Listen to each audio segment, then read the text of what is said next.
Números capítulo 9. O Senhor falou a Moisés no deserto do Sinai, no primeiro mês do segundo ano, depois da saída do povo de Israel da terra do Egito, dizendo: que os filhos de Israel celebrem a Páscoa no tempo determinado. No dia 14 deste mês, ao crepúsculo da tarde, vocês celebrarão a Páscoa no tempo determinado. Devem celebrá-la segundo todos os seus estatutos e segundo todos os seus ritos. Portanto, Moisés disse aos filhos de Israel que celebrassem a Páscoa. Então celebraram a Páscoa no dia 14 do primeiro mês, ao crepúsculo da tarde, no deserto do Sinai, segundo tudo o que o Senhor havia ordenado a Moisés. Assim fizeram os filhos de Israel. Houve alguns que estavam impuros por terem tocado o cadáver de uma pessoa, de maneira que não puderam celebrar a Páscoa naquele dia. Por isso, chegaram diante de Moisés e de Arão, naquele mesmo dia, e lhes disseram: estamos impuros por termos tocado o cadáver de uma pessoa. Por que havemos de ser privados de apresentar a oferta do Senhor no tempo determinado, no meio dos filhos de Israel? Moisés lhes respondeu: esperem, eu ouvirei o que o Senhor ordenará a vocês. Então o Senhor disse a Moisés: fale aos filhos de Israel, dizendo: quando algum de vocês ou dos seus descendentes se tornar impuro por causa de contato com um morto, ou estiver em viagem longe de vocês, ainda assim celebrará a Páscoa ao Senhor. Devem celebrá-la no dia 14 do segundo mês, no crepúsculo da tarde. Devem comê-la com pães sem fermento e ervas amargas.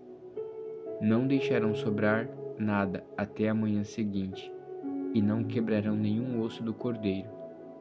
Farão tudo segundo todo o estatuto da Páscoa.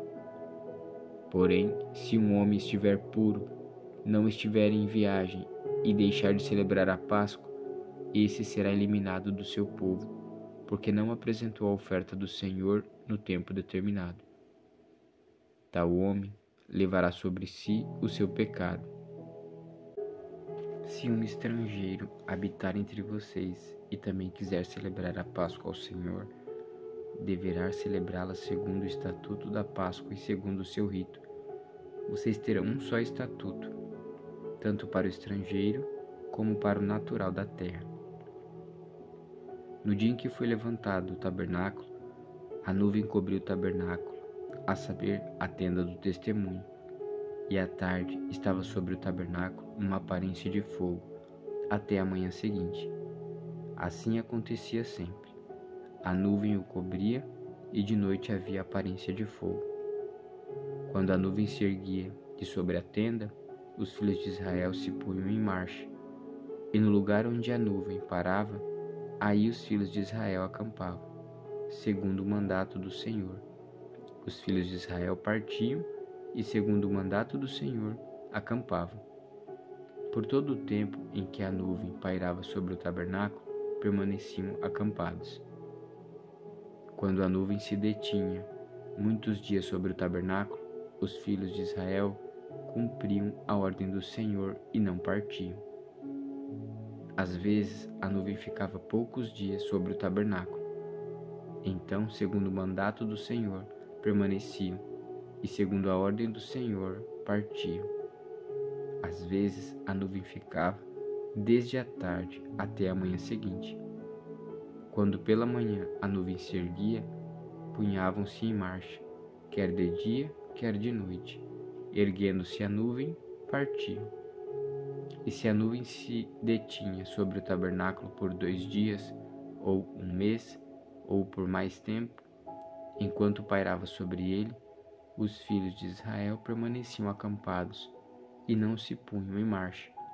Mas quando a nuvem se erguia, eles partiam, segundo o mandato do Senhor.